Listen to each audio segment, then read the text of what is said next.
Masechet Yoma Dafain Dalet, nous commençons la page précédente, 5 lignes avant la fin. Hiachi lo nechayev alea korban shavua. Nous sommes au milieu de la Sugia de Chatzi Shiur. La Gemara avait posé une question sur la Mishnah. C'est marqué que Yom HaKippurim asur be'achila. Yom HaKippurim, nous avons l'interdiction de manger, de boire, et les 5 inuim, les 5 interdictions qui sont rapportées dans la Mishnah. La Gemara s'étonne pourquoi ce terme de asur, c'est interdit, alors qu'en vérité c'est même anush karet, c'est-à-dire il y a la punition de karet. Le Tana aurait dû dire chayav et non pas asur.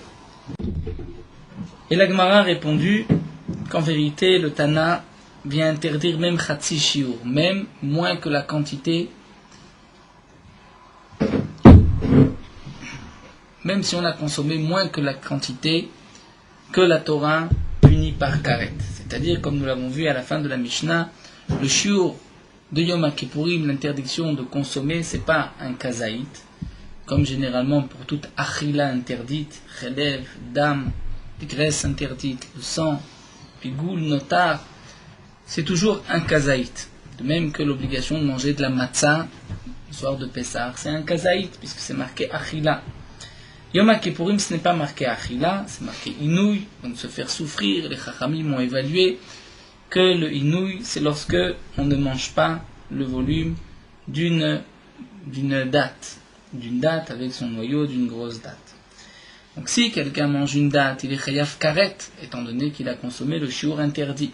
Si quelqu'un mange la moitié, moins que la date, la moitié de la date, ceci est appelé chatzi shiur, c'est-à-dire la moitié du shiur, même si c'est pas la moitié, un tiers ou 3/4, tant qu'il n'a pas mangé la quantité, c'est appelé chatzi shiur, moins que la quantité, et ceci n'est pas puni par karet, mais c'est quand même une interdiction minatora. Donc là, la Gemara avait rapporté cette fameuse marloquette que nous allons voir entre Rabbi Yochanan et Resh Lakish. Est-ce que chatzi shiur c'est interdit minatora ou ce n'est pas interdit minatora? Et donc la Gemara avait expliqué, encore d'après Rabbi Yochanan, on peut dire Yom HaKippurim asur be'achila, c'est interdit, d'après Rabbi Yochanan qui pense que chatzi shiur asur minatora, mais d'après Resh Lakish, chatzi shiur n'est pas interdit minatora, donc pourquoi asur? Si on a consommé la quantité, c'est chayav karet. Si on a consommé moins que la quantité, ce n'est pas interdit. Et la Gemara avait répondu que même Resh Lakish est d'accord qu'il y a quand même une interdiction midera banan. Donc la Mishnah qui nous dit asur, c'est asur midera banan d'après Resh Lakish. Donc si quelqu'un consomme moins que la quantité interdite, d'après Rabbi Yochanan, c'est interdit minatora, bien qu'il n'y a pas de punition de karet. D'après Resh Lakish, c'est permis minatora, mais c'est interdit midera banan. Donc là, la Gemara va continuer sur Resh Lakish. Si c'est ainsi, nous dit la Gemara, c'est-à-dire si d'après Resh Lakish, il y a malgré tout une interdiction midera banan, il ne devrait pas y avoir de chiyuv korban lors d'un serment à faux. C'est-à-dire, nous explique Rashi, c'est une Gemara de dans Shavuot. Lorsqu'un homme s'interdit de consommer tel ou tel aliment par une shuvua, par un serment, il jure ne pas consommer tel aliment. Si cet homme consomme cet aliment, il a transgressé sa shuvua, il doit apporter un korban. Ou encore, si quelqu'un jure de consommer tel aliment, chez Ochal, je vais manger, et il ne mange pas cet aliment, il est aussi chayav korban shuvua, puisqu'il a transgressé son serment, sa shuvua. Nous avons une halakha dans Masechet Shavuot, celui qui est nishba lekayem et mitzvah, nishba levatel et mitzvah. C'est-à-dire, prenons le cas où quelqu'un jure de ne pas manger des aliments interdits. Est-ce que sa shuvua est une shuvua ou pas?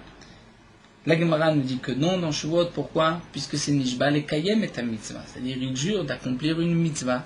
Si quelqu'un jure d'accomplir une mitzvah, il n'y a même pas de shuvua.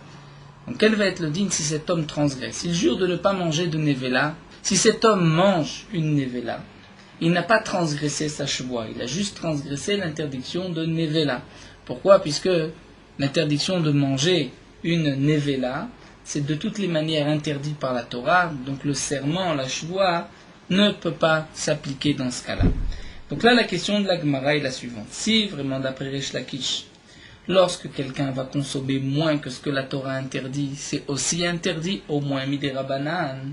Donc si quelqu'un jure de manger moins que la quantité, et qu'il mange moins que la quantité, mais quelqu'un jure de ne pas manger tel aliment et il mange moins que la quantité de cet aliment, ceci devrait être aussi nishba le kayem et mitzvah, et donc il ne devrait pas être hayav. Et pourtant nous allons voir le contraire. Donc là, l'agma demandé à Achis, c'est ainsi l'onechayev ala korban shvoua, il ne devrait pas être hayav d'un korban shvoua, dans le cas que nous allons voir. Et dans le cas où quelqu'un s'est interdit de consommer tel aliment, et il a mangé moins que la quantité, il ne devrait pas être hayav pour sa shvoua, il ne devrait pas apporter de korban pour avoir transgressé son serment. Al-Matna. Pourtant, dit l'agmara, nous avons enseigné. Lorsque quelqu'un jure, shvoua shelo ochel, il jure qu'il ne va pas manger. Ve'achal, et il mange nevelot, c'est-à-dire une bête qui n'a pas été égorgée, trefot, une bête qui n'est pas cachère, qui est égorgée, mais qui a un issour de trefa, shkatzim urmasim, une sorte de reptile de rampant. Chayav, il est chayav. Pourquoi? Parce qu'il a transgressé sa shvoua. Il a juré de ne pas manger, et il mange, même si c'est quelque chose d'interdit. Ici, ça nous allons voir, ça c'est ce que l'agma. Et il a mangé shkatzim urmashim, il est chayav. Il est chayav pour avoir transgressé sa shvoua. Rabbi Shimon poter. Rabbi Shimon dit qu'il est pato. Et on s'est posé la question dans Shavuot, Amay chayav, comment se fait-il que d'après Tanakama, celui qui a mangé une bête qui n'a pas été égorgée est chayav? Pourtant, Mushba vomed mar Sinai. Tout homme a déjà fait le serment au Har Sinai de ne pas manger des nevelot, des choses interdites. Donc lorsqu'on mange ces aliments interdits, on n'a pas transgressé sa shvoua, donc il ne devrait pas y avoir de korban shvoua. Et nous avons une réponse à cela. Rav Shmuel et Rabbi Yochanan de Amré. Rav Shmuel et Rabbi Yochanan ont répondu que ici on parle dans un cas précis. On parle de kolel dvarim amutarim dvarim asurim. C'est-à-dire que dans les dynimes de shvoua, lorsqu'une shvoua ne peut pas s'appliquer à une interdiction précise, mais si dans cette shvoua on interdit une chose permise et une chose interdite, là la shvoua et chala s'applique pour le tout. C'est le issour kolel. Lorsque quelqu'un va dire dans sa shvoua, je ne vais rien manger, c'est-à-dire ni des aliments permis, ni des aliments interdits, étant donné que sa shvoua est valable pour les aliments permis qu'il aurait pu manger et qu'il s'interdit, donc s'il mange un aliment permis, un aliment cachère, il a transgressé sa shvoua, il doit apporter un korban, même s'il mange un aliment non cachère, ceci est aussi considéré comme s'il a transgressé sa shvoua et il devra apporter un korban. Si un homme dit simplement je ne vais pas manger de nevela, il jure, et qu'il en mange, là il n'y a pas de korban. Mais s'il dit je ne vais pas manger ni de nevela, ni de shechuta, ni d'une bête égorgée, et qu'il mange un morceau de bête nevela, il est chayav pour avoir transgressé sa shvoua. Il y a aussi un autre point que la Gemara va nous enseigner ici, c'est une marloquette entre les Chachamim et Rabbi Akiva. Lorsqu'un homme s'interdit de manger, quelle quantité s'est-il interdit? Est-ce qu'il s'est interdit la quantité de kazaït ou même un rien? Lorsque quelqu'un dit je ne mangerai pas, c'est rien. C'est une marloquette entre les Chachamim et Rabbi Akiva. D'après les Chachamim, si quelqu'un dit je jure de ne pas manger, il s'interdit de manger un kazaït. À moins qu'il ait précisé je m'interdis de manger même moins qu'un kazaït. D'après Rabbi Akiva, lorsque quelqu'un jure, il s'interdit, il ne va pas manger tel aliment, c'est même un petit morceau. Donc là, revenons à poursuivre le fil de développement de la Gemara. Nous avons une Mishnah qui nous dit que si quelqu'un a juré de ne pas manger des aliments et qu'il mange une bête qui n'a pas été égorgée nevela, il est chayav d'après Tanakama. Comment se fait-il qu'il est chayav? Puisque il avait l'interdiction minatora de manger une nevela. Donc la Torah l'a déjà interdit. Comment se fait-il qu'il y ait un korban shvoua? Et là nous avons la réponse de Rav Shmuel et Rabbi Yochanan qui ont dit que il est kolel dvarim amutarim dvarim asurim. C'est-à-dire dans sa shvoua il s'est interdit une viande qui a été égorgée, shruta, et une viande qui n'a pas été égorgée. Donc de la même manière que s'il mange un morceau de viande cachère, il transgresse sa shvoua, il doit apporter un korban. S'il mange un morceau de viande non cachère, il est aussi chayav grâce à cette shvoua qui est kolelet, qui comprend tout aliment, par un migo comme dit Rashi, puisque sur ça il y a une interdiction, sur ça aussi il y a une interdiction. Ça c'est l'explication de Rav Shmuel Rabbi Yochanan. Resh Lakish répond différemment et dit Dans quel cas, quelqu'un qui jure, je ne vais pas manger, et il mange une nevela, dans quel cas il est chayav korban shvoua pour avoir transgressé sa shvoua, bien que de toutes les manières il a une interdiction de manger de la nevela. C'est dans le cas où il va s'interdire moins qu'un shiur, dans le cas où il va s'interdire moins que la quantité interdite. Donc, reprenons notre marloquette entre Rabbanan et Rabbi Akiva. D'après les Chachamim, lorsque quelqu'un dit je ne vais pas manger, c'est un kazaït.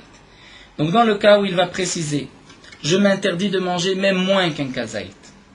Et d'après Rabbi Akiva, si un homme stam n'a rien dit, il a dit je m'interdis de manger, il s'interdit même moins qu'un kazaït. Et en fin de compte, il mange la moitié d'un kazaït de nevela. Dans ce cas-là, nous dit Resh Lakish, il doit apporter un korban shuvua. Pourquoi ? Puisqu'il n'a pas mangé la quantité interdite. Et dans ce cas-là, la shuvua peut s'appliquer. Pourquoi ? Puisqu'il a mangé moins que la quantité.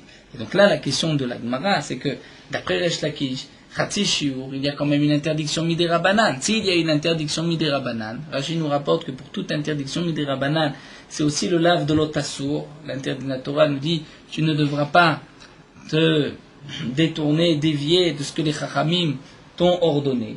Donc si je mange moins que Shiur, Chatzi Shiur, je transgresse aussi une interdiction minatora.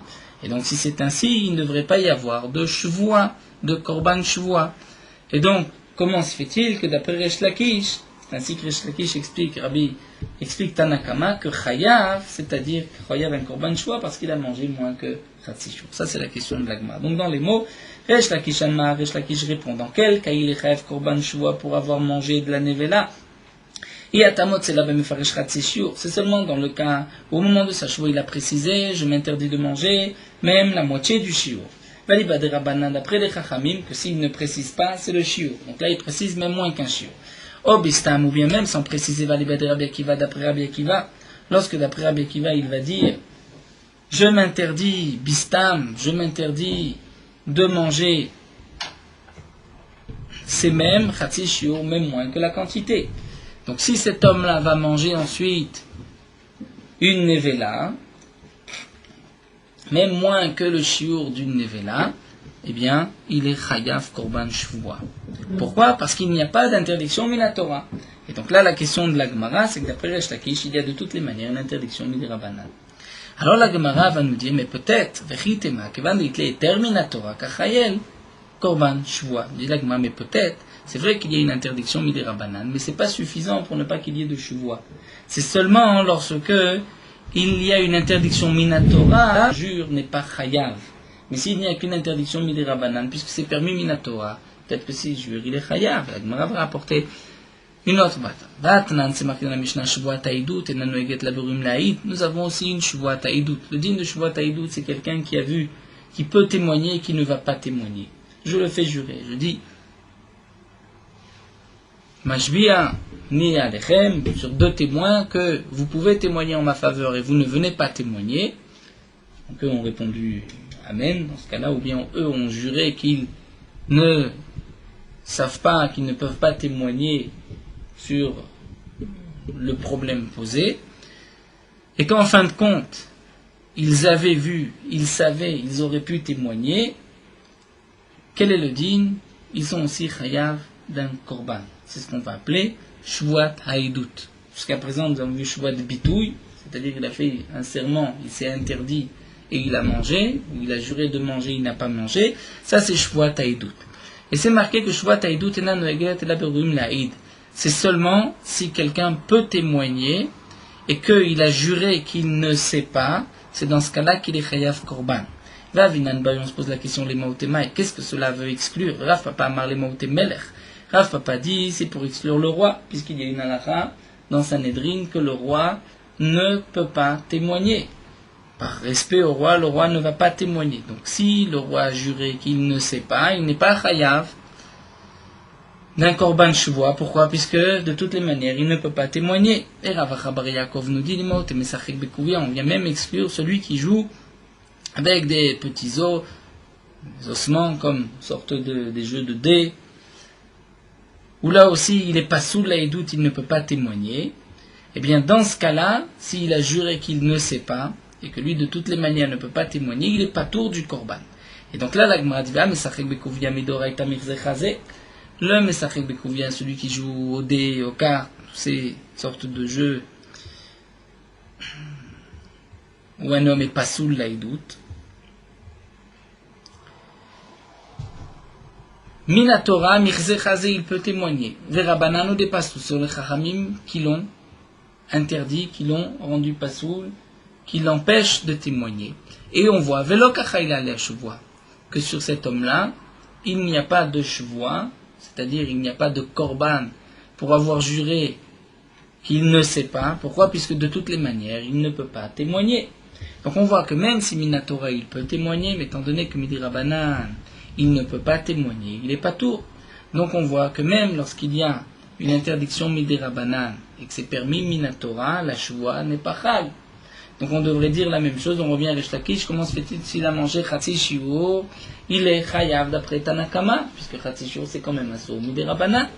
Et la Gemara répond, Shane Atam, là-bas dans le cas de Shuvat Taïdout c'est différent, d'Amarkraim lo Yagid, parce que la Torah a dit, pourquoi il doit apporter un korban? Parce qu'il sait, il peut témoigner, il ne va pas témoigner. Donc on parle de quelqu'un qui a la possibilité de témoigner. Vaïlav Baragada Uklal.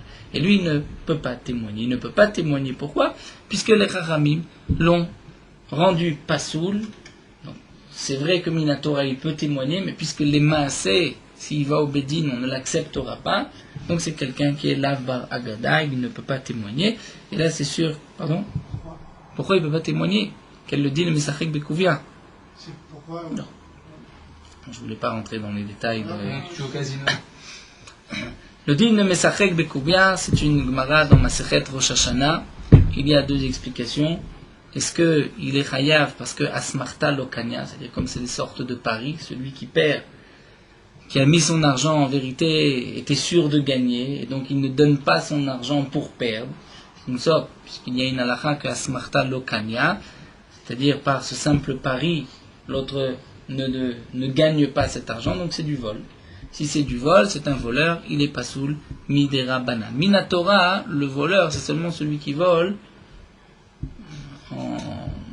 en face du propriétaire de la chose, comme Rachid nous le rapporte, Vaïxol et Tachanit, il a volé l'épée. Là c'est marqué, Vaïxol, c'était devant le propriétaire de cette épée, Miyadam Mitzri, comme c'était le cas. Mais si quelqu'un n'a pas volé directement, mais il a pris de l'argent qui ne lui revient pas, c'est aussi du vol, mais c'est seulement Midei Rabbanan. D'après une autre explication, même si on dit que Asmarta Kanya, donc les paris qu'il a gagné cet argent, c'est son argent, mais malgré tout, il n'est pas au sek bishuvo chez l'olam, c'est-à-dire il ne s'occupe pas, il ne connaît pas la valeur de l'argent, puisque c'est quelqu'un qui n'a pas de travail, qui ne s'occupe pas, qui est là à jouer, donc c'est dans le cas, c'est quelqu'un qui passe toute la journée à ces sortes de jeux. Là, dans ce cas-là, il est pas soul laïdout, puisqu'il ne connaît pas la valeur de l'argent, il n'est pas bishuvo chez l'olam, il ne peut pas témoigner non plus. En tout cas, nous voyons d'ici, d'après la conclusion de la Gemara, c'est vrai que dans Shuvat Taïdout, celui qui ne peut pas témoigner même Midei Rabbanan, donc il n'y a pas de Shuvoa, et il n'a pas de Korban, mais dans Shuvat Bitouy, si quelqu'un a juré qu'il ne va pas manger moins que la quantité, et qu'en fin de compte il a mangé la moitié d'une Nevela, puisqu'il n'y a pas d'interdiction Minatora, ce n'est qu'une interdiction Midei Rabbanan, eh bien la réponse de la Gemara, il y a malgré tout un korban chevois pour avoir transgressé sa chevois. Ça c'était la partie difficile de notre daf. Maintenant, la suite est beaucoup plus facile. Donc la Gemara continue et nous dit nous revenons à la question initiale. Tout ceci a débuté sur une question. La Gemara a posé la question sur la Mishnah. C'est interdit. Et on avait dit c'est pas juste interdit, c'est même un nushkaret. Dit la Gemara, mais nous avons même une braïta où pour une interdiction qui est punie par karet, la braïta emploie aussi le terme de assour. Donc c'est pas grave, on peut dire assour pour un nushkaret. Vatanian dit la Gemara, donc on reprend dans les mots. Chaque fois que c'est marqué, ou chaque fois que c'est anushkaret, l'otane, ce n'est pas marqué assour. Vatania, pourtant nous avons une braïta. Aval pishamra assour bekulam, lo amra anushkaret, la olochel veshotev osem melacha bilvad. La Braïta nous dit bien que nous avons dit que c'est interdit sur les 5 inouïm qui sont rapportés dans la Mishnah, donc de se laver, de porter des chaussures. Malgré tout, le karet n'est que pour celui qui mange, qui boit ou qui travaille pendant Yom Kippourim. Donc on voit que dans la Braïta on parle de Assour et Anouch Karet. La Gemara dit non, Achikama, on peut expliquer la Braïta ainsi, et on va rajouter une ligne. Sham, ou Assour, lo Amrul avec Khatsi Shiur. La Braïta veut dire, lorsqu'on a dit Assour, c'est interdit, Yom Kippourim, c'est seulement si on consomme moins que la quantité. Donc là, il n'y a pas de Karet, il n'y a qu'un Issour. Aval Kishiur, mais si on consomme la quantité, Anouch Karet, il y a une interdiction une punition de Karet. Bafal Pish Anouch Karet, et la Braïta continue, bien qu'il y ait un Karet, et Anouch Karet, et la Ochal Bishotet, Vosem Lara Bilvad. Le Karet n'est que pour celui qui mange, qui boit ou qui travaille. Pas pour celui qui se lave ou qui porte ses chaussures. Veiba et Tema, où la Gemara continue, donne une autre explication à la première, une autre réponse à la question initiale qui katane Assour Hashara. On peut dire que ce qui est marqué Assour, ce n'est pas sur manger et boire, mais c'est sur le reste. Manger et boire, c'est vrai que c'est même Chayav Karet, on ne peut pas employer le terme de Assour, mais sur les autres, on emploie le terme de Assour, de Tanou, Rabba et Rav Yosef, puisque Rabba et Rav Yosef ont enseigné Bishar Sifrei de Berav, dans les autres livres de Berav, c'est-à-dire, non pas dans Torah de Kohanim, où il y a l'interdiction de Yom Kippourim, Haremot, ou Emor, mais dans Sefer Devarim, Minaim Yom Kippourim, Shassour, Bechitza, Besichra, Milat, Sandal, Tashmish, Amita. D'où est-ce qu'on sait que Yom Kippourim, il y a une interdiction de se laver, de s'enduire d'huile, Beneilat, Sandal, de porter des chaussures en cuir, Tashmish, Amita, les relations conjugales, Talmud Lomar, Shabbaton, Shevut. Et puisque dans la Torah c'est marqué à propos de Yom Kippourim, Shabbaton, Hilachem, Rashi nous explique de la même manière que à propos de Shabbat, lorsque c'est marqué Shabbaton, on apprend de là toutes les melachot, même celles qui ne sont pas marquées dans la Torah, on inclut par Shabbaton. Et bien par ce Shabbaton de Yom Kippourim, on va rajouter sur les Inuyim, sur les interdictions déjà existantes à Yom Kippourim, on va rajouter tous les Inuyim, c'est-à-dire les autres Inuyim comme Rechitza, se laver, Sikhan, Nilat Nandal, porter des chaussures, on va les rajouter sur Yom Kippourim. Rashi emploie le terme de Asmechu B'Rabanan, de là les Chachamim ont trouvé un smar, une preuve, une asmarta aux interdictions. À propos de ces interdictions, donc nous voyons que nous la prenons d'un pasouk, mais c'est une marloquette. Est-ce que, à part l'interdiction de manger et boire, toutes les autres interdictions, Yom Kippourim, est-ce que c'est Minatora ou bien ce n'est que Midei Rabanan et ce n'est qu'une allusion qu'on a dans le pasouk? En tout cas, nous avons vu dans notre Gemara, Yom Kippourim, il y a Chamesh Inuim, 5 interdictions, et comme Rashi l'a expliqué dans la Mishnah, Achila et Shtia, c'est la même interdiction, manger et boire. Donc, nous avons Achila et Shtia, Rechitza, se laver, Sira, s'enduire d'huile, Neilat Sandal, Sira, nous verrons que c'est comme Shtia, mais Neilat Sandal, c'est porter des chaussures en cuir et Tashmish Amita, la relation conjugale. Ça, ce sont les interdictions de Yom Kippourim, mais nous avons vu que même moins que la quantité, Khatsi Shiur, c'est interdit. Et nous avons vu aussi que certains, c'est-à-dire Achila Shtia et l'interdiction de travailler, il y a une punition de karet. Sur les autres interdictions, c'est interdit, mais il n'y a pas de punition de karet. Maintenant, nous allons reprendre le din de Khatsi Shiur. Goufa, l'agma reprend la marloquette, Khatsi Shiur, Rabbi Yochanan Marasur, Minatora. Resh Lakishama, Mutar Minatora. Rabbi Yochanan dit que Khatsi Shiur, c'est une interdiction Minatora. C'est vrai que lorsqu'on consomme la quantité interdite, il y a un chiyuv karet. Lorsqu'on consomme moins, c'est interdit minatora, même s'il n'y a pas de karet. Resh Lakish amar mutar minatora. Resh Lakish dit c'est permis minatora, ce n'est que midei rabanan. Interdit. Rabbi Yochanan ma'asur minatora, pour quelle raison? Kevan lechazel itzterufe isore ka'achil. Rabbi Yochanan pense qu'étant donné que pour manger un kazaït, pour manger kakotevet yom kippourim, pour manger le shiur, on doit passer par d'abord une partie moins que le shiur. Et si on mange moins que le shiur, et qu'on mange encore, dans un temps précis, on mange encore moins que ce shiur, mais qu'en tout, nous avons un shiur, c'est sûr que c'est mitztaref, ça s'associe, comme nous avons vu dans la Mishnah, kol ha'ochlim mitztarfim, tous les aliments s'associent, donc s'associent, pas seulement c'est des aliments séparés, mais même si c'est avec un petit intervalle, moins que kedei achilat pras, comme nous verrons par la suite, 2, 4 ou 9 minutes. C'est pour cela que Yom Kippourim, même celui qui mange moins que la quantité, il va espacer ses repas, ses petits repas entre guillemets, de plus de achilat pras toutes les 9 minutes. Ainsi, les repas ne s'associent pas, ce n'est pas comme s'il a mangé le shiur interdit. En tout cas, nous dit Rabbi Yochanan, puisque lorsqu'on mange un petit peu et qu'on mange encore, cela s'associe au Issour. Donc dès le départ, Issour et Ka'akhil, ce qu'ils mangent, c'est déjà un aliment interdit. C'est déjà quelque chose d'interdit. Par exemple, Yom Kippourim. Resh Lakish Amar Mutar Mina Torah, puisque la Torah dit Achila, Marachmana, tant qu'il n'y a pas de Achila, il n'y a pas d'interdiction. Et Achila, c'est Kazaït pour toutes les interdictions de la Torah. Et pour Yom Kippourim, c'est comme le volume d'une date. La Gemara continue, Etive, Rabbi Yochanan Resh Lakish. Rabbi Yochanan va objecter à Resh Lakish, c'est marqué, En Yela Kol Sheshno Be'onesh, Yeshno Be'azara, jeûner, nous dit la Braïta, que seulement là où il y a un Onesh, il y a une Azara. C'est-à-dire, à propos, nous explique Rashi, de Chelev, de la graisse interdite. La Torah interdit de consommer les graisses des animaux domestiques, et la Torah dit que celui qui les consomme sera puni par karet. Donc il y a l'interdiction à côté de la punition. Et la Braïta nous dit donc jeûner que là où il y a la punition, il y a aussi l'azara, l'interdiction. Kvi ou koi, d'après certains, vechatsi shiur, si quelqu'un va consommer la graisse d'un kvi, c'est une bête qui est le fruit d'une bête domestique et fruit de l'union d'une bête domestique et d'une bête sauvage. Pour les bêtes sauvages, il n'y a pas d'interdiction de consommer la graisse. C'est seulement pour les behemoth, pas pour les chayot. Si quelqu'un consomme de la graisse de kvi, ou bien chatsi shiur, il mange moins que le kazaït interdit, étant donné qu'il n'est pas be'onesh, c'est-à-dire il n'y a pas de onesh, il n'y a pas de punition pour celui qui mange le kvi, puisque c'est un safek, on ne sait pas si c'est de la graisse animale ou de la graisse, on ne sait pas si c'est la graisse d'une béma, d'une bête domestique ou la graisse d'une bête sauvage. Ou bien si quelqu'un mange dans la braïta, chatsi shiur, c'est marqué dans la braïta, si quelqu'un mange moins que la quantité. Si quelqu'un mange moins que la quantité, la braïta nous dit il n'y a pas de onesh de punition. Yachol eno ba'azara. Est-ce que je peux dire qu'il n'y a pas non plus d'interdiction? Talmud Lomar, la Torah dit kol cheled. La Torah interdit de consommer toute graisse.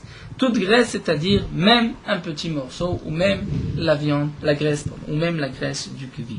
En tout cas, nous voyons ici, objecte Rabbi Yochanan à Resh Lakish, que si quelqu'un consomme moins que le shiur, moins que le kazaït de graisse, la Torah l'a aussi interdit.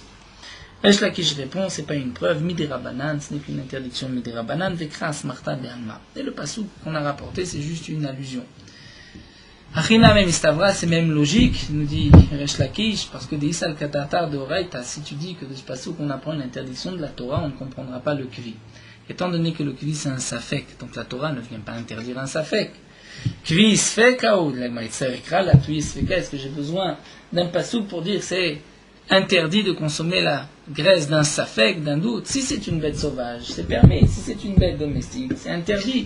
Tu ne sais pas, ne consomme pas. La Torah ne va pas dire là il y a une interdiction. Donc, tu vois bien que ce n'est que midera banan et c'est une allusion. Donc, de même pour le chatsi shiur, c'est midera banan et ce n'est qu'une allusion.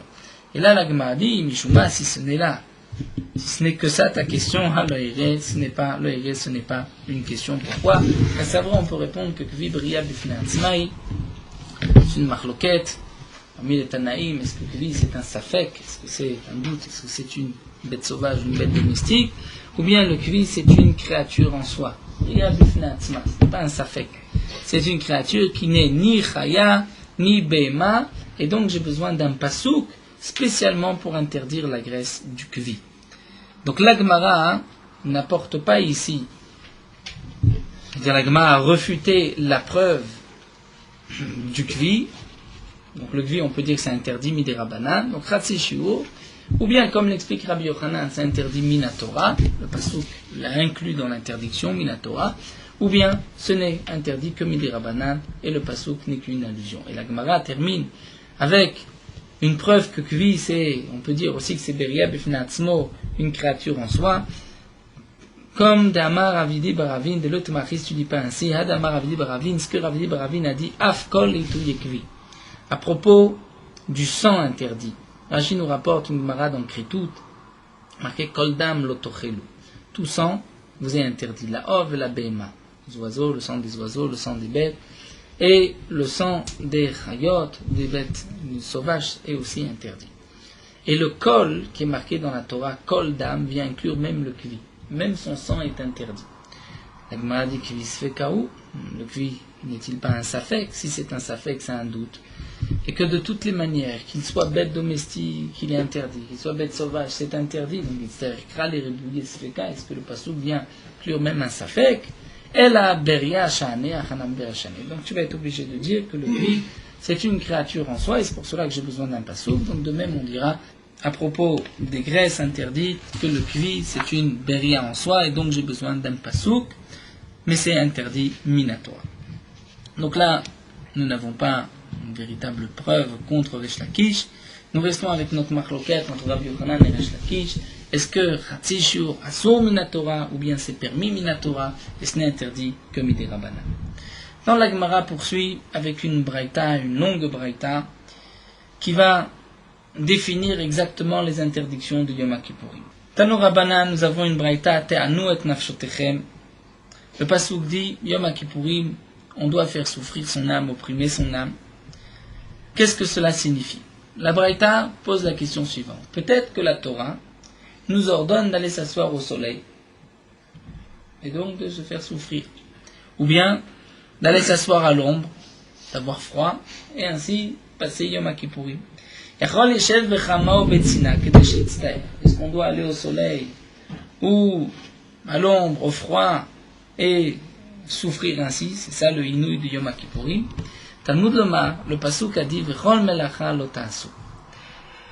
Avec l'interdiction de Te'anu et nafshotechem, la Torah dit V'chol melacha lo ta'asu, et on n'a pas le droit non plus de travailler, de faire tout travail Yom Kippourim. Donc on va apprendre l'un de l'autre. Ma melacha shev al ta'aseh, de la même manière que travailler, c'est quoi l'interdiction? C'est ne travaille pas, reste et ne travaille pas. Shev, assis-toi, ve'al ta'aseh, ne travaille pas. Afinui nefesh, shev al ta'aseh, donc inui nefesh, c'est aussi ne fais pas. Donc ce n'est pas va t'asseoir au soleil, va t'asseoir au froid, mais c'est ne mange pas, ne bois pas. La Gemara dit, mais peut-être, peut-être que la Torah veut nous dire la chose suivante. C'est vrai que ne va pas au soleil, mais si tu es assis au soleil et que tu as chaud, on ne lui dira pas, lève-toi et va t'asseoir à l'ombre. Donc il doit rester au soleil. Ou bien il est à l'ombre, il a froid. On ne lui dira pas, va t'asseoir au soleil, puisque donc peut-être l'interdiction, le inouï de Yom Kippourim, c'est que si tu es assis au soleil, reste au soleil. La Gemara dit non, Dumia de Melacha. N'est-ce pas qu'on a appris l'un de l'autre, comme Melacha. Ma Melacha lo chilaktaba, afinu lo tachlokbo. De la même manière que pour la Melacha lo chilaktaba, tu ne fais pas de différence, c'est-à-dire, c'est toujours ne travaille pas. Donc là aussi, afinu lo tachlokbo, c'est un inouï, on ne fait pas de différence. Donc c'est pas dans un cas où on va te dire, je te dis pas d'aller au soleil, mais si tu es au soleil, je ne te dis pas de te lever. Non, il faut que ça soit école, comme le dit Rashi, tous les tzedadim, tout est interdit pour la melacha, de même pour le inouï, tout est interdit. C'est-à-dire, si tu es au soleil et que tu dois rester au soleil, alors je ne peux pas dire que si tu n'y es pas, tu n'as pas la mitzvah d'aller t'asseoir au soleil. Si je fais cette différence, lorsque tu es au soleil, je te dis reste au soleil, mais si tu n'es pas, ne va pas au soleil, ça s'appelle avoir fait un chilouk, et ça ne ressemble pas à la melacha, où là dans tous les cas, c'est interdit, on te dit reste et ne fais pas. Donc de cette première braïta, nous avons appris que bien que la Torah n'a pas marqué, c'est pas marqué qu'on doit jeûner, c'est pas marqué non plus qu'on a interdiction de manger ou de boire, mais on l'apprend de Te'anu et nafshotechem. La seule explication que l'on voit ici, c'est ne pas manger, ne pas boire. Et la Gemara nous rapporte une autre braïta. Tanya Idar. Te'anu et nafshotechem, on doit faire souffrir son âme, opprimer son âme. Est-ce que cela veut dire va t'asseoir au soleil ou au froid et souffre? Talmud Lomar v'chol melacha lo ta'asu. La Torah a dit aussi, et ne faites aucun travail. Ma melacha davar shchayvim alav makom acher. Ici, cette braïta va apprendre effectivement inouï de melacha, mais pas de la même manière que la première braïta. Dans la première braïta, on avait dit le melacha c'est sheva al ta'asi, ici aussi c'est sheva al ta'asi. Là, la braïta, la seconde a une autre kavana. V'chol melacha lo ta'asu, on va dire ma melacha davar shchayvim alav makom acher. De la même manière que melacha, qui est interdite à Yom Kippourim, c'est une melacha qu'on a vu, c'est aussi interdit ailleurs.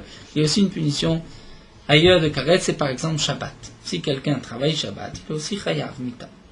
Donc ici aussi on dira Afinouï nefesh, chayavim alav makom acher. De quel inouï il s'agit? D'un inouï, c'est-à-dire on doit se priver de quelque chose que par ailleurs on voit qu'il y a aussi un chiyuv karet. Ve'ezeze,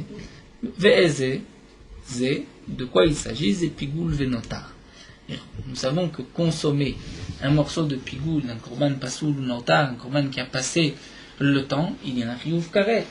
Donc le ta'anu et nafshotechem, c'est ce qu'on a vu par ailleurs qui est interdit par karet, c'est-à-dire de manger. Seulement dit la Gemara, peut-être que Yom Kippourim, on a l'interdiction de manger pigoul et notar, qui a par ailleurs aussi un karet. Donc avis, je vais inclure même pigoul venotar shen bekaret, parce qu'il y a aussi ailleurs karet, donc ça c'est ce que la Torah interdit ici. Aval velo avi et tevel sheno bekaret, mais je ne vais pas interdire de manger tevel, c'est-à-dire si quelqu'un mange une récolte sur laquelle on n'a fait aucun prélèvement de trumot ou masrot, il n'y a pas de karet, il y a chiyuv mitab et des shamayim. Donc peut-être que Yom Kippourim, la Torah n'a pas interdit de manger du tevel, c'est-à-dire à part l'interdiction de mita, mais on parle de l'interdiction de Yom Kippourim, peut-être que ce n'est pas interdit de manger le tevel. C'est-à-dire là nous allons, à travers cette braïta, voir exactement qu'est-ce que la Torah interdit.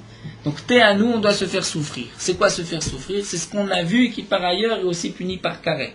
Puisque c'est marqué, Vechol melacha, et on apprend de la melacha. De la même manière que la melacha ailleurs, c'est puni, ici aussi c'est puni. Donc, la achila qui est interdite ici, le inouï qui est interdit ici, qui est puni si on ne le respecte pas, il est puni par karet. C'est un inouï, c'est quelque chose qu'on a vu par ailleurs, c'est-à-dire l'interdit de manger. Par exemple, pigoul venotar où il y a karet. Mon agma a dit, et si tu manges du tevel où il n'y a pas de karet, peut-être c'est permis, Yom Kippourim, Talmud Loma, non. Te'anu ve'initem et nafshotechem riba. Une fois la Torah dit Te'anu et nafshotechem, une fois c'est marqué ve'initem nafshotechem, c'est pour inclure même le tevel. Alors la Gemara continue. Avia tevel, shube mita. Je vais inclure effectivement le tevel, parce qu'il y a quand même mita bideshamayim. Il n'y a pas karet, il y a mita, il y a une différence entre karet et mita, comme c'est marqué dans Moed Katan. Velo avi et anevela, she'eno be mita, mais je ne pourrais pas inclure que Yom Kippourim c'est interdit de manger une nevela sur laquelle il n'y a pas de mita, il n'y a qu'un lave. Bien sûr, ça reste interdit de manger de la nevela. Mais peut-être ce n'est pas cela l'interdiction du Yom Kippourim. Talmud Loma, Tanu v'initem nafshotechem riba. Et puisque la Torah marqué Tanu v'initem nafshotechem, de là on inclut même la nevela. Avi et nevela, shubela. On dit la Gemara, je vais aussi inclure à Yom Kippourim c'est interdit de manger de la nevela. Velo avi et achulim shnobela. Mais peut-être que je ne vais pas interdire des aliments choulin, qui n'ont aucune interdiction. C'est un aliment profane, il n'y a rien. Là, il n'y a pas de lave, peut-être que ça, c'est pas interdit Yom Kippourim, puisque ce n'est pas interdit ailleurs. Talmud Loma, Ta'anu v'initem nafshechem riba. Je vais inclure de ce pasouk, même le choulin est interdit. Seulement, dit la Gemara, via choulin shenam bekum echol. Donc je vais inclure le choulin, c'est-à-dire l'aliment profane, où il n'y a pas de mitzvah de le manger. Velo avi et atrouma shobekom echol. Mais peut-être que la terouma, puisqu'il y a une mitzvah de manger la terouma, peut-être que Yom Kippourim, j'ai le droit de manger de la terouma, la Torah n'a pas interdit. Talmud Loma, non, ta'anu v'initem nafshechem riba. Puisque c'est marqué ta'anu v'initem, de là je vais inclure tout aliment. Avi et atrouma sheno bebato. En vérité, on apprend du même ta'anu v'initem nafshechem, tous les aliments. Cela va étape par étape. Mais on inclut, grâce à ces psukim, toute consommation. Donc là, il m'a dit, Avi et atrouma sheno bebaltatir, donc je vais effectivement inclure. La Torah interdit de manger Yom Kippourim, même de la terouma. Pas seulement pigoul, notar, tevel, choulin, nevela, mais même la terouma, bien qu'il y ait une mitzvah de manger de la terouma. Mais peut-être, dit la Gemara, c'est parce que pour la terouma, il n'y a pas non plus l'interdiction de la laisser. Mais velo aveta kochim, mais les kodashim, où il y a une interdiction de les laisser, de ne pas les consommer avant le lever du matin, il y a le digne de notar, chez En Bebal Totirou, là la Torah m'a interdit de les laisser. Peut-être qu'il y a Kippourim, j'ai le droit de le manger. Donc de ce passage, je vais même inclure, même ce qui est une mitzvah de manger, est-ce que j'ai une interdiction de laisser? La Torah a tout interdit, Yom Kippourim. Donc de ce passage, je vois que il s'agit de l'interdiction de consommer quoi que ce soit, Yom Kippourim. Là, effectivement, dans cette braïta, on voit quelque chose d'assez exceptionnel, qu'on retrouve dans la Gemara, mais qui paraît étonnant. On avait peut-être une avamina que Yom Kippourim, on a le droit de manger de la nevela, ou que Yom Kippourim, il n'y a pas l'interdiction de manger du tevel, ou du pigoul notar, c'est de toutes les manières interdit. Ce que la Gemara, et c'est l'habitude de la Gemara, on essaye chaque fois de définir l'interdiction même. C'est vrai que lorsque quelqu'un va transgresser plusieurs interdictions, quelqu'un va manger un aliment interdit le jour de Yom Kippourim. Donc il a transgressé Yom Kippourim, il a aussi transgressé l'aliment interdit. Mais là aussi, nous avons parfois un problème de En Issour Halal Issour, ce sont Issour Mosif, Issour Kolel, ça c'est toute une souga que Bezrat Hashem, nous verrons, on écrit tout, peut-être même avant. Mais la Gemara ici essaye de définir exactement quelle est l'interdiction de Yom Kippourim. Est-ce que c'est tout aliment? Peut-être que la nevela n'est pas interdite. Donc c'est vrai que si quelqu'un mange la nevela, c'est de toutes les manières interdit par une autre interdiction, par un lave, mais pas par carette. C'est vrai qu'on ne pourra pas manger. Mais est-ce qu'on va appliquer le karet? Est-ce qu'on va donner malkout pour celui qui a mangé de la nevela Yom Kippourim ou pas? Mitzad, la nevela on lui donnera. Est-ce qu'on lui donnera encore pour Yom Kippourim? Ça c'est donc la question de la Gemara. On essaie exactement de définir l'interdiction de Yom Kippourim. Et la Braïta continue de dire, et même si tu veux me répondre à tout cela, tu veux dire quelque chose, comme nous le verrons par la suite, qu'est-ce que j'aurais pu répondre? La Gemara dit, Omer, c'est marqué, la Torah dit, et je ferai périr cette âme, l'âme qui a transgressé Yom Kippourim. Donc on apprend, Inouï Sheu Avedat Nefesh. De ce pasouk vient nous enseigner de quel Inouï il s'agit, et d'un Inouï, c'est-à-dire que si on se prive, on risque de mourir. C'est-à-dire la Torah vient par ces mots-là nous expliquer c'est quoi le Inouï qui est interdit à Yom Kippourim, c'est de manger. Puisque si quelqu'un ne mange pas, il peut aussi mourir. Donc la Gemara continue, qu'est-ce qu'on aurait pu répondre? Pourquoi tu me rapportes une autre preuve? Ritema, on aurait peut-être pu dire que Be'arayot Kamishta Ekra. Puisqu'au départ, on avait dit que signifie Ta'anu et Nafshotechem? On doit se priver. C'est comme la melacha. Comme la melacha, on a vu par ailleurs, c'est interdit Shabbat de travailler, c'est interdit Yom Kippourim de travailler. Donc le inouï, c'est un inouï qui est interdit par ailleurs. C'est-à-dire, la Gemara avait voulu dire, au départ, c'est peut-être Pigoul, Venota. Et là, la Gemara dit, mais peut-être c'est pas Pigoul, Venota, peut-être ce n'est pas une interdiction de manger, mais ce sont les harayot, les relations interdites. Peut-être que, puisque les harayot, il y a une interdiction ailleurs, quelqu'un transgresse Issour de harayot, il est chayav mita. Donc peut-être le vinitem nafshotechem de Yom Kippourim, c'est les harayot. Et ce n'est pas l'interdiction de manger. Et donc là, la Gemara nous dit, j'ai quand même un pasuk à Omer, va avati et nefesh. Donc j'apprends de là, inouï sheshbo avedat nefesh, que si on se prive pendant plusieurs jours, on risque de mourir. Ça c'est ezeze achila veshtia. La Gemara nous rapporte une autre braïta, de Rabbi Ishmael Tanan, et markan inouï, v'nemar lan inouï. D'où est-ce qu'on sait que le inouï, c'est l'interdiction de manger? Puisque c'est marqué ici inouï, et c'est marqué ailleurs inouï, vaya ancha, vaya rivecha. À propos de la manne, de Shborou, au premier, t'as affamé, il t'a donné la manne. Mal elan inouï reavon, afkan inouï reavon. La mère qui ici inouï, tu es affamé, si aussi afkan inouï reavon. Seulement dit la Gemara, si tu apprends de là, venelef min ta'anet benotai. Ça c'est ce que Lavan a dit à Yaakov, vimtanet benotai, c'est-à-dire si tu ne leur accordes pas le droit conjugal. Donc on voit que c'est peut-être même arayot. Donc Dani, donc peut-être que le inouï c'est arayot, c'est-à-dire les relations conjugales qui sont interdites à Yom Kippourim, mais non pas achila veshtia, de manger, de boire. La Gemara va répondre Dani minouï des rabbim, minouï des rabbim. On apprend le inouï des rabbim du peuple d'Israël, du inouï des rabbim, où vayancha vayarivicha, où on s'adresse à tout le clan d'Israël. Alors que là, c'est juste Yaakov. Ben Dani minouï des rabbim, minouï des yachid. La Gemara dit Veinilef minouï des Mitzrayim. On pourrait peut-être apprendre le inouï des Mitzrayim. Les Mitzrayim, c'est marqué dirti vayar etonienu. Hachem a vu que les Égyptiens nous ont opprimés. Et dans la Haggadah, on dit Vaminan zo prishu derecheret. C'est-à-dire que les Égyptiens ont empêché les Bnei Israël d'avoir de relations conjugales. Donc on voit que ça apporte aussi le terme de inouï. Donc peut-être que c'est ça ce que la Torah interdit Yom Kippourim, mais non pas de manger et de boire. Elle a dit la Gemara Dani minouï bidei shamayim, minouï bidei shamayim. Si on doit apprendre un inouï de l'autre, on apprend en bidei shamayim. Là la Torah m'a interdit. Pané, tu dois te faire souffrir. Et j'ai vu aussi vayantra, vayarivecha, vayachilecha et taman, ça c'était aussi mina shamayim. Donc de manger. Alors que là, hein, Prishut Derech Eretz, ce n'était pas un Inouï Bidei Shamaim, c'était les Égyptiens. Vendamim Inouï Bidei Shamaim, Inouï Bidei Adam. Et on n'apprend pas le Inouï des Shamaim de Inouï Bidei Adam. Nous allons nous arrêter ici, puisque là la Gemara va continuer avec mon des Agadot sur ces psukim-là. Donc là, nous avons vu que Yom Kippourim, la Torah n'a pas interdit de manger, ce n'est pas marqué Mefourash, mais c'est marqué on doit se faire souffrir, et nous avons vu de différentes manières que cela signifie l'interdiction de manger et de boire, et sur cela il y a un Chiyuv Karet. Sur les autres Inouïm de la Mishnah, ce n'est qu'une interdiction sans Karet. Voilà, là nous avons.